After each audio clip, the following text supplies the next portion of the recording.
Hello दोस्तों, कैसे हैं आप सब। आज हम आपकी फर्स्ट फ्लाइट टेक्स्ट बुक से एक बहुत ही खूबसूरत चैप्टर ग्लिम्पसेस ऑफ इंडिया की एक विजुअल जर्नी पर चलने वाले हैं। तैयार हैं? चलिए शुरू करते हैं। तो चलिए शुरू करते हैं एक सवाल से जो सीधा आपकी किताब से है। जब आप इंडिया अपने देश के बारे में सोचते हैं तो आपके मन में क्या आता है? कौन सी जगह, कौन से लोग? जरा सोचिए। इस सवाल को दिमाग में रखिएगा क्योंकि हमारी एक्सप्लोरेशन अभी शुरू हो रही है। ओके, तो हमारी यात्रा का पहला स्टॉप है गोवा। यहाँ हम एक ऐसी परंपरा के बारे में जानेंगे जो सदियों से चली आ रही है, और वो है ब्रेड मेकिंग की आर्ट। ये कहानी शुरू होती है नॉस्टैल्जिया से, मतलब पुरानी यादों से। यहाँ के बुजुर्ग अक्सर उन पुराने अच्छे पोर्चुगीज दिनों को याद करते हैं, जब पोर्चुगीज यहाँ थे और उनकी बनाई हुई ब्रेड, वो तो कमाल की फेमस थी। इन बेकर्स का रोल इतना इम्पोर्टेंट है कि उन्हें एक स्पेशल नाम दिया गया है, पैडर। और ये कोई आम नौकरी नहीं है, बल्कि एक फैमिली प्रोफेशन है जो पीढ़ी दर पीढ़ी फादर से सन को मिलता है, भले ही पिता अब जिंदा ना हो। और एक बहुत ही इंटरेस्टिंग चीज है इन बेकर्स का पहनावा। देखिए समय के साथ कैसे बदल गया। पोर्चुगीज दिनों में ये लोग कबाई पहनते थे, जो घुटनों तक आने वाला एक सिंगल पीस लॉन्ग फ्रॉक जैसा होता था। फिर जब ऑथर बड़े हो रहे थे तब स्टाइल बदल गया। अब ये लोग शर्ट और ऐसी ट्राउजर्स पहनने लगे जो ना तो पूरी लंबी थी, ना ही हाफ पैंट्स, उसके बीच की कुछ। और सुनिए, गोवा में ब्रेड सिर्फ सुबह का नाश्ता नहीं था। बिल्कुल नहीं। ये तो वहाँ की लाइफ और हर सेलिब्रेशन का एक बहुत इंपॉर्टेंट हिस्सा था।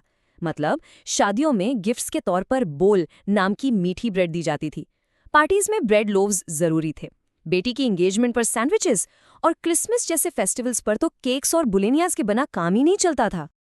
तो इससे साफ पता चलता है कि बेकिंग एक प्रॉफिटेबल प्रोफेशन था, मतलब इससे अच्छी कमाई होती थी। बेकर और उनका परिवार कभी भूखा नहीं मरता था, बल्कि उनका प्लम्प फिजिक, यानी उनका गोल मटोल कटहल जैसा शरीर, इस बात का जीता जागता सबूत था कि वो कितने खुशहाल और अमीर हैं। चलिए, गोवा की मीठी मीठी यादों को छोड़कर अब हम आगे बढ़ते हैं अपनी नेक्स्ट डेस्टिनेशन की तरफ। एक ऐसी जगह जिसे धरती पर स्वर्ग का टुकड़ा कहा जाता है। हम जा रहे हैं कूर्ग, जिसका दूसरा नाम कोडागू भी है।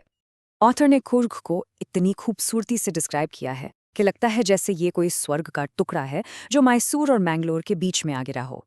ये जमीन है रोलिंग हिल्स की, बहादुर लोगों की और वाइल्ड क्रीचर्स की।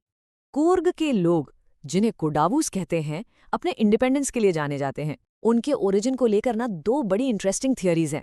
पहली थियरी कहती है कि ये लोग अलेक्जेंडर द ग्रेट की आर्मी के डिसेंडेंट्स हैं जो यहीं बस गए, और इसका सबूत उनके मार्शल ट्रेडिशंस, शादी के रीति रिवाज में दिखता है।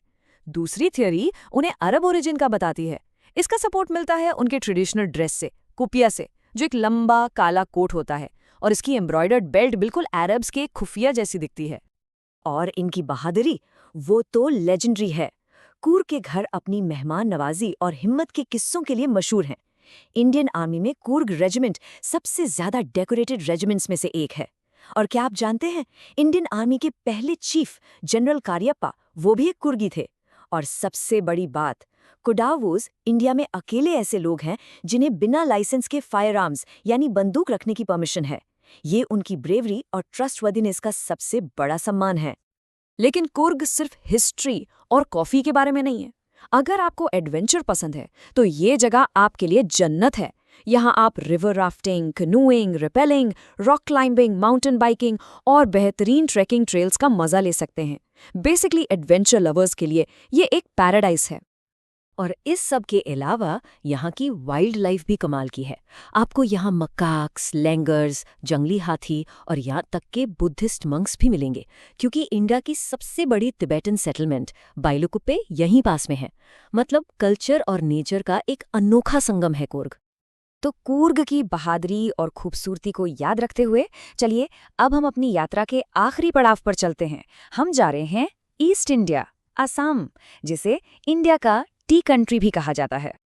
चाय कितनी इंपॉर्टेंट है इसका अंदाजा आप सिर्फ इस एक नंबर से लगा सकते हैं। सोचिए, पूरी दुनिया में हर रोज 80 करोड़ से भी ज्यादा कप चाय पी जाती है। अमेजिंग है ना? पर यह चाय आई कहाँ से? इसकी खोज किसने की? इसके पीछे कोई एक सॉलिड स्टोरी तो नहीं है, लेकिन दो लेजेंड्स बहुत पॉपुलर हैं। एक चाइनीज लेजेंड के अनुसार एक सम्राट पानी उबाल रहे थे जब पास में जल रही टहनियों से कुछ पत्तियां उस पानी में गिर गईं और उससे एक डिलिशियस फ्लेवर आया। वहीं एक इंडियन लेजेंड कहता है कि बोधिधर्मा नाम के एक बुद्धिस्ट मंक थे जो मेडिटेशन के वक्त सो ना जाएं, इसलिए उन्होंने अपनी आईलिड्स काट दी और जहां वो आईलिड्स गिरी वहां से चाय के 10 पौधे उगाए। चाय की हिस्ट्री देखें तो ये काफ़ी पुरानी है।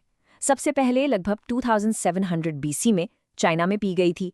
यूरोप तक पहुंचने में इसे काफ़ी टाइम लगा।